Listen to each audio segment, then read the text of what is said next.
Thank you lord. நன்றி. ஆமென். Praise the lord. தினமும் இயேசுவின் இந்த மார்னிங் டிவோஷனல்ல எங்களோடு இருந்திருக்கிற தேவ பிள்ளைகள் யாவருக்கும் இயேசுவின் நாமத்தினால் அன்பின் வாழ்த்துக்கள். ஆமென். கர்த்தர் மிகவும் நல்லவர். ஒவ்வொரு நாளும் இயேசுவை பாதுகாத்து நம்ம நடத்துகிற தேவன் அவர். இந்த நாளிலே கூட நம்ம நடுவில் பாஸ்டர் சாமுவேல் ராஜகுமார் அவங்க இருக்காங்க. ஸோ தொடர்ந்து நம்ம ஆராதனைக்குள்ளாக நடத்தி வேத வசனத்தை நமக்காக போதிக்கப் போகிறார். நம்ம தேவ வார்த்தைகளை நம்ம பெற்றுக்கொள்ளலாம். ஆமென். மீதமான நேரத்தை அவரை கருத்தில் கொடுக்கலாம். ஹல்லேலூயா. கர்த்தர் நல்லவர். இந்த நல்ல வாய்ப்பை ஆண்டவர் ஏற்படுத்தி கொடுத்ததற்காக கர்த்தருக்கு நன்றி செலுத்துகிறேன். நீர் இல்லாமல் நான் இல்லையே, நீ சொல்லாமல் உயர்வு இல்லையே என்ற பாடலை உள்ளத்தின் ஆழத்திலிருந்து பாடி நாம் கர்த்தரை மகிமைப்படுத்தலாம்.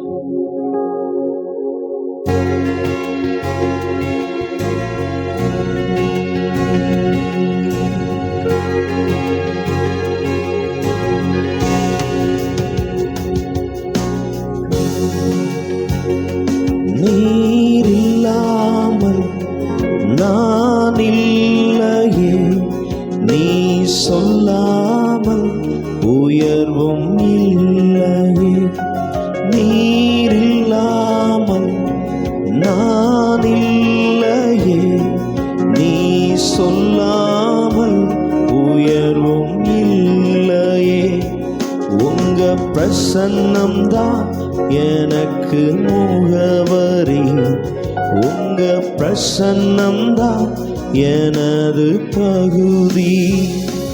உங்க பிரசன்னம்தான் எனக்கு முகவரி, உங்க பிரசன்னம்தான் எனது தகுதி. அழைத்த நாள் முதல் இதுவரை என்னை விலகாத வாக்கு தத்தம் பிரசன்னமே. உடைந்த நாட்களில் கூடவே இருந்து சுகமாக்கும் மருத்துவம் பிரசன்னமே. சொல்றீங்களா? அழைத்த நாள் முதல் இதுவரை என்னை விலகாத வாக்கு தத்தம் பிரசன்னமே. உடைந்த நாட்களில் கூடவே இருந்து சுகமாக்கும் மருத்துவம் பிரசன்னமே. விலை போகா என்னையும் மலை மேலே நிறுத்தி அழகு பார்ப்பதும் பிரசன்னமே. விலை போகா என்னையும் மலை மேலே நிறுத்தி அழகு பார்ப்பதும் பிரசன்னமே. உங்க பிரசன்னம்தான் எனக்கு முகவரி, உங்க பிரசன்னம்தான் எனது தகுதி. உங்க பிரசன்னம்தான் எனக்கு முகவரி, உங்க பிரசன்னம்தான் எனது தகுதி. கல்வி அறிவும் பல்கலை சான்றும் இல்லாமல் பயன்படுத்தும் பிரசன்னமே. அழைக்கப்பட்டேன், நியமிக்கப்பட்டேன், நிரூபிப்பதுங்க பிரசன்னமே. கல்வி அறிவும் பல்கலை சான்றும் இல்லாமல் பயன்படுத்தும் பிரசன்னமே. அழைக்கப்பட்டேன், நியமிக்கப்பட்டேன், நிரூபிப்பதுங்க பிரசன்னமே.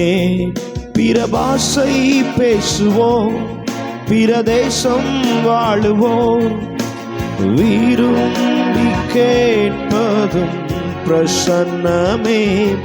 பிற பாஷை பேசுவோம், பிற தேசம் வாழுவோம், என்னை வேண்டி கேட்பதும் பிரசன்னமே. உங்க பிரசன்னம்தான் எனக்கு முகவரி, உங்க பிரசன்னம்தான் எனது தகுதி. சொல்லுங்க உள்ளத்தின் ஆழத்திலிருந்து. பிரசன்னம்தான் எனக்கு முகவரி. உங்க பிரசன்னம்தான் எனது தகுதி. கர்த்தர் நல்லவர். அவருடைய பிரசன்னம் தான் நமக்கு முகவரி. அவர் நாம் அழைக்கப்பட்டோம் என்பதை, அவர் நிச்சயமாய் நாம் நியமிக்கப்பட்டோம் என்பதை அவர் நிரூபிக்கிறவராயிருக்கிறார். இந்த உலகத்தில் எத்தனையோ காரியங்களை நாம் சந்தித்தாலும் இன்றைக்கும் நாம் நிற்பது அவருடைய கிருபை. காரணம், அவரால் நாம் அழைக்கப்பட்டிருக்கிறோம். நீங்கள் அழைக்கப்பட்டிருக்கீங்க, குடும்பமாய் அழைக்கப்பட்டிருக்கீங்க, பிள்ளைகளாய் அழைக்கப்பட்டிருக்கீங்க. கர்த்தர் அதனால் ஆண்டவர் ஒவ்வொரு நாளும் உங்களை இந்த உலகத்தில் அவர் நிலைநிறுத்தி கொண்டிருக்கிறார், வாழ வைத்து கொண்டிருக்கிறார். இந்த சரணத்தை பாடி கர்த்தரை மகிமைப்படுத்தலாம். அழைத்த நாள் முதல் இதுவரை என்னை விலகாத வாக்குத்தத்தம் பிரசன்னமே. உடைந்த நாட்களில் கூடவே இருந்து சுகமாக்கும் மருத்துவம் பிரசன்னமே. எத்தனையோ நேரத்தில் வியாதிகளுக்காக மருத்துவமனைக்கு சென்றாலும் சில நேரங்களில் ஆண்டவரே எனக்கு இந்த வியாதியிலிருந்து பலவீனங்களிலிருந்து எனக்கு சுகத்தை கொடுங்கன்னு சொல்லி நம்ம கேட்கும்போது அவர் நம்மை சுகமாக்குகிறவராக இருக்கிறார், அவர் குணப்படுத்துகிறவராக இருக்கிறார். நீங்கள் ஆண்டோடைய ஜெபத்தின் மூலியமாய், ஆண்டோடைய பிரசன்னத்தின் மூலியமாய் எத்தனையோ சுகத்தை, அற்புதங்களை பெற்றிருக்கலாம். இந்த சரணத்தை விசுவாசத்தோடு கூட பாடி கர்த்தரை மகிமைப்படுத்தலாம். என்னை விட்டு விலகாத வாக்குத்தத்தம் என்னோடு கூட இருக்கிறபடினாலே நான் எதற்கும் பயப்பட மாட்டேன்னு சொல்லி இந்த சரணத்தை பாடுவோம்.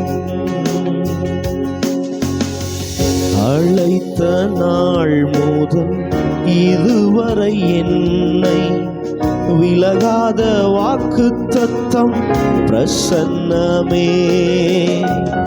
உடைந்த நாட்களில் கூடவே இருந்து சுகமாக்கும் மருத்துவம் பிரசன்னமே.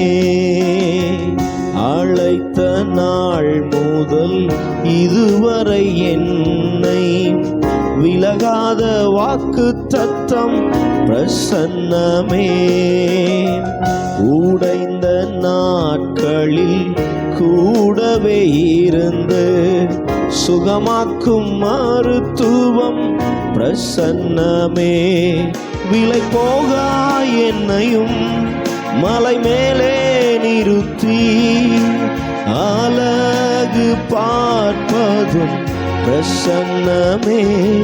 விலை போகா என்னையும் மலை மேலே நிறுத்தி அழகு பார்ப்பதும் பிரசன்னமே. உங்க பிரசன்னம்தான் எனக்கு முகவரி. உங்க பிரசன்னம்தான் எனது தகுதி. உங்க பிரசன்னம்தான் எனக்கு முகவரி. உங்க பிரசன்னம்தான் எனது தகுதி. ஹல்லேலூயா. கர்த்தர் நல்லவர். நிச்சயமாய் அவருடைய பிரசன்னம் உங்களுக்கு முகவரியாய் மாறும், உங்களுக்கு தகுதியாய் மாறும். வேதத்திலிருந்து ஒரு வசனத்தை நாம் தியானிக்கலாம். ஏசாயா 60ஆம் அதிகாரம்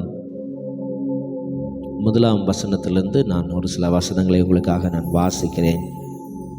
எழும்பி பிரகாசி, உன் ஒளி வந்தது, கர்த்தருடைய மகிமை உன்மேல் உதித்தது.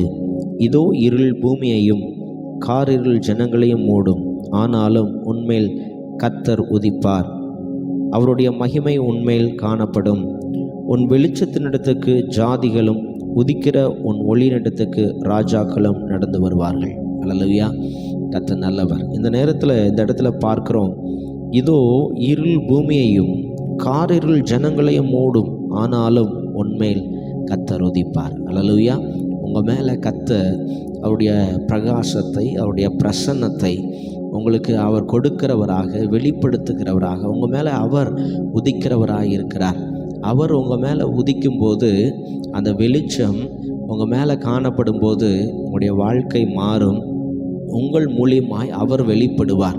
உங்கள் மூலியமாய் அவருடைய வல்லமை, உங்கள் மூலியமாய் அவருடைய வரங்கள், கிருபைகள், தாளந்துகள் எல்லாம் வெளிப்படுகிறவர்களாக இருக்கிறது.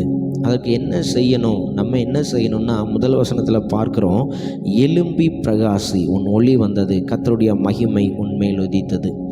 நாம் எழும்பும் போது தான், நாம் எழும்பி பிரகாசிக்க ஆண்டவர் நமக்காக வைத்திருக்கிற அந்த ஒளியை, அந்த பலனை, அந்த நன்மையை, அந்த ஆசீர்வாதத்தை நாம் கர்த்தரிடத்திலிருந்து பெற முடியும்.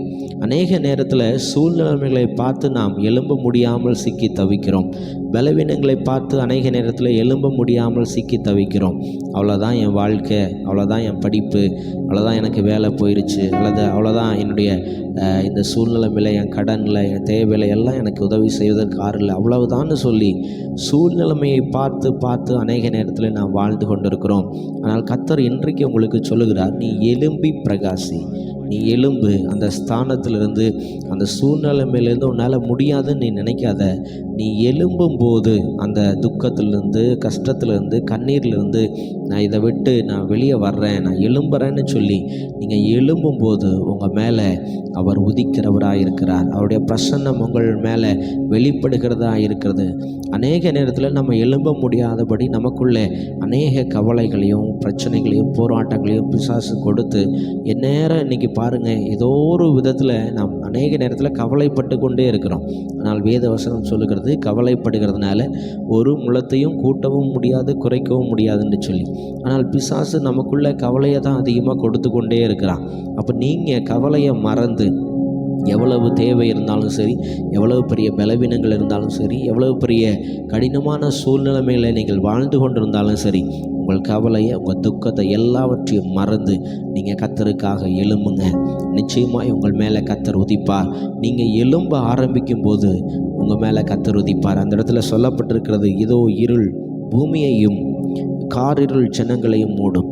இந்த பூமியில் பிரச்சனைகள் இருக்கும், போராட்டங்கள் இருக்கும், எல்லாமே இருக்கும்.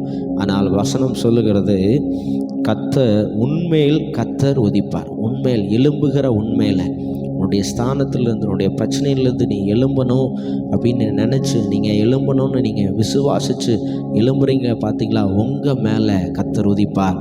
அவர் உதிக்கும் போது என்ன நடக்கும் என்று சொன்னால், 3வது வசனத்தில் பார்க்கிறோம், உன் வெளிச்சத்தினிடத்துக்கு ஜாதிகளும், உதிக்கிற உன் ஒளியினிடத்துக்கு ராஜாக்களும் நடந்து வருவார்கள். சுற்றிலும் உன் கண்களை ஏறெடுத்து பார், அவர்கள் எல்லோரும் ஏகமாய் கூடி உன்னிடத்துக்கு வருவார்கள் என்று சொல்லி ஆண்டவர் நமக்கு வாக்கு பண்ணுகிறார். கர்த்தர் உங்கள் மேலே உதிப்பார் என்று சொன்னால் ராஜாக்கள் உங்களை தேடி வருவார்கள். உங்களுக்கு தேவையான வேலை தேடி வரும், உங்களுக்கு தேவையான வசதிகள் தேடி வரும், உங்களுக்கு தேவையான நன்மை தேடி வரும், உங்களுக்கு தேவையான சுகம் தேடி வரும், உங்களுக்கு தேவையான ஆரோக்கியம் தேடி வரும், உங்களுக்கு தேவையான சகல காரியங்களையும் கர்த்தர் உங்களை தேடி வர செய்வார். நீங்கள் எழும்பணும். நீங்கள் இந்த சூழ்நிலைமையிலேயே நீங்கள் யோசித்து கொண்டு, புலம்பிக் கொண்டு, அழுது கொண்டு இருக்கக்கூடாது. இதிலிருந்து நான் இன்றைக்கி எழும்புறேன்னு சொல்லி நீங்கள் எழும்பி கர்த்தருக்காக தைரியமாக, எந்த சூழ்நிலைமையாக இருந்தாலும் கர்த்தர் என்னோடு கூட இருக்கிறார், பயப்படாதே, நான் உன்னோடு கூட இருக்கிறேன், திகையாதே, நான் உன் தேவன், நான் உன்னை பலப்படுத்தி உனக்கு சகாயம் பண்ணி என் நீதியின் வலது கரத்தினால் உன்னை தாங்குவேன் என்று சொன்னவர். அவர் சொன்ன முதல் வார்த்தை, பயப்படாதே, நான் உன்னோடு கூட இருக்கிறேன். அல்லேலூயா. அதனால் நீங்கள் பயப்படாதீங்க, சோர்ந்து போகாதீங்க. விசுவாசத்தோடு கூட இன்றைக்கு எல்லா கவலைகளையும், கண்ணீர்களையும், பிரச்சனைகளையும் மறந்து எழும்புங்க. உங்கள் மேலே கர்த்தர் இன்றைக்கு உதிப்பார். உங்கள் வாழ்க்கையில் கர்த்தர் உதிப்பார். நீங்கள் மேன்மையை காண்பீங்க. உங்களை பகைத்தவர்கள், உங்களை உதாசீனப்படுத்தினவர்கள் கூட உங்களை தேடி வருவார்கள். நாம் கண்களை மூடி ஜெபிக்கலாமா? எங்களை அளவுக்கு அதிகமாக நேசிக்கிற எங்கள் பரலோகத்தின் பிதாவே, இந்த நல்ல காலை நேரத்துக்காக நன்றியோடு துதிக்கிறோம்.